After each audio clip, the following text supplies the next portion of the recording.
With its 16th birthday just passing, Avatar: The Last Airbender has reigned supreme when it comes to storytelling. After Netflix released the series on its platform in May 2020, the show rose through the ranks and captured the hearts of old and new fans alike. The Avatar Renaissance took the internet by storm. And despite their original series ending in 2008 and its sequel lasting from 2012 to 2013, the fanbase reached a noticeable spike in activity thanks to Netflix's release. As expected from a prevalent series, Avatar: The Last Airbender has many ships. With the Renaissance, many shippers found their passion ignited or reignited. With the dominant ships being Katang, the pairing of Katara and Aang, and Zutara, the pairing of Zuko and Katara, you can imagine the many arguments that have happened because of it. While the title already gives it away in this video, I'll be discussing Zutara. And before we get any further, I would like to actually say that I don't find Zuko x Katara odd, but rather the history surrounding the ship. So let's get into it. Why? Why do people ship Zutara? Number 1.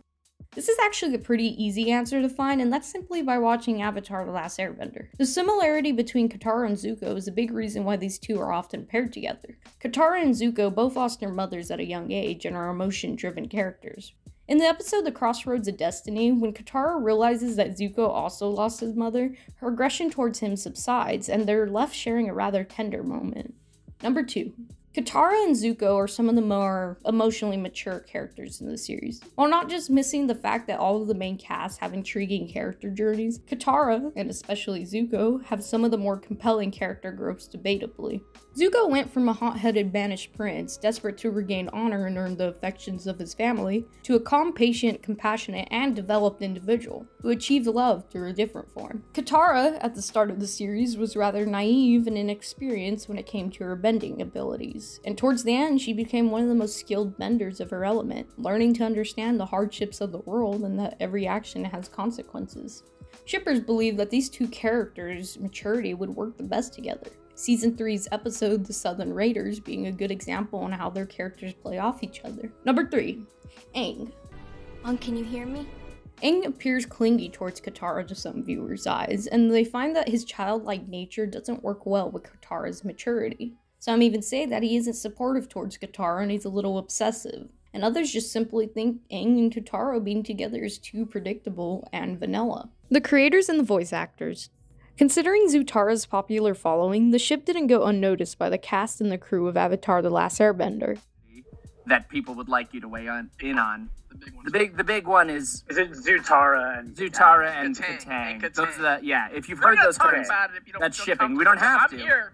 Look, like crazy that this question has to even be asked because there's only one correct answer. You know what I'm saying? Like, come on, people. Dante Bosco, voice actor of Zuko, and Mae Whitman, voice actor of Katara, have always been vocal about their support of the ship. So, I'm still in the car on the way to Vegas. Let me take this time to answer any questions you might want to ask. Shoot. How pissed were you when Katara got with Aang and not Zuko? On a scale of 1 to 10. How pissed were you when Katara got with Aang and not Zuko? On a scale of 1 to 10, a 20 plus. Hey Katara, just wanted to let you know it's #Zutara week. Love Zuko. Every week is Zutara week, baby. The VA's encouragement was always welcomed in the Zutara fandom, deeming them the captains of the ship considering their position in the show. Despite it all though, and the popularity of Zutara, the creators, Bright, thought differently. In a 2008 interview,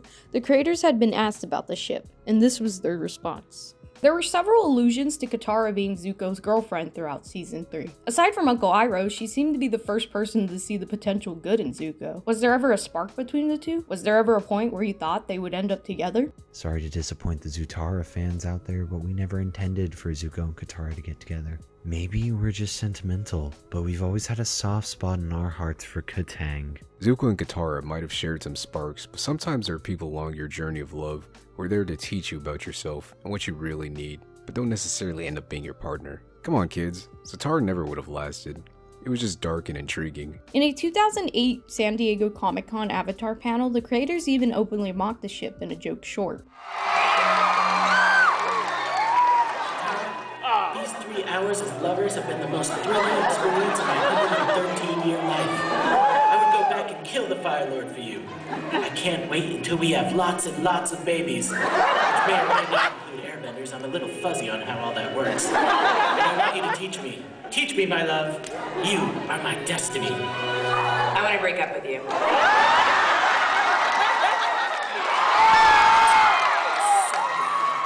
So forbidden. My honor is tarnished. How will I ever regain my honor? Give me some sugar, baby.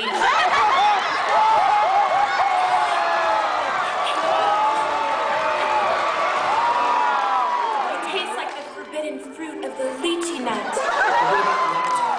I don't want him to take away my bending.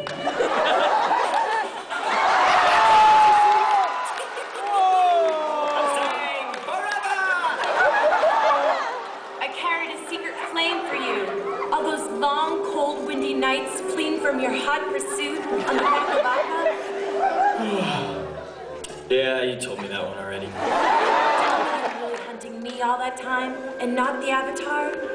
No, actually I was hunting the Avatar. Do you want to make out some more? Okay. Women who think that Zuko and Katara should be together will forever have doomed relationships. Yes, you want to try to step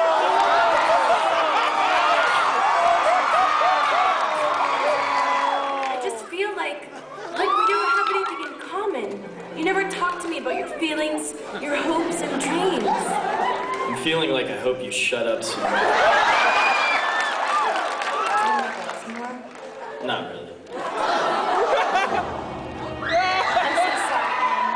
I never should have doubted the will of Mike and Brian. Zula hurt me emotionally and physically.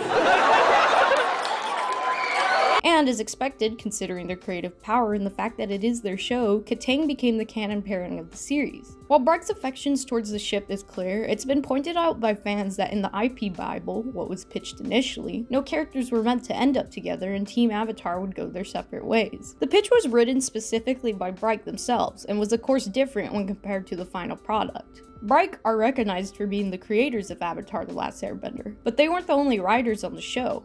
Aaron Ehasz, who was one of the first people brought into the crew, was the head writer. Some of the episodes he worked on being Zuko Alone, Crossroads of Destiny, The Puppet Master, and The Southern Raiders. When taking a look at the Zutara fandom, you can see that Aaron Ehasz gets commonly brought up. Ehasz was referenced at first for implying Zutara with vague statements, but this was eventually debunked as fake interviews. What is clear though is that when it came to the writing team, some writers had different visions when compared to Team Brike. An interview with Dante Bosco also implying this statement. Okay, first of all, is Zutara a thing? I rock with Zutara. I just love Zutara. I thought it was gonna happen, and then it just didn't happen. Really? Who knows? I wasn't around for how they wrote it, but it felt like they were riding in that direction. Yeah. And then they just kind of went the other direction, which I understand. It's cool. I just like the idea of like fire and water. Regardless, no matter what happened behind the scenes, what we got in Avatar: The Last Airbender was the final product. The show is still well loved and considered a masterpiece by many fans. Whether you ship Katang or Zutara, you can find a place in the fandom. And if you're new to the show, I definitely don't think you have to worry about the fandom dying anytime soon. Shipping can be a wonderful and also weird thing, and this ship's history is just one of the many oddities out there. This video did not have to take as long as it did. And yet, here I am. If you made it to the outro, hi, welcome. So what did I have to say? A huge shout out to my friends for participating in this video as VAs. I wanted to try something new instead of having me consistently talk, so I wanted to add, I guess, variety to the video. Yeah, variety to the video. Instead of using a black background when I'm talking and I don't have any B-roll to put, I changed it up with this weird water wavy purple thing, grabbed an image and put some effects on it, and that's it. I hope you guys enjoy it. I hope it's not I hope it doesn't mess with your eyes too much. Thank you for watching, thank you for liking, thank you for subscribing, thank you for commenting, and until then, eat strange.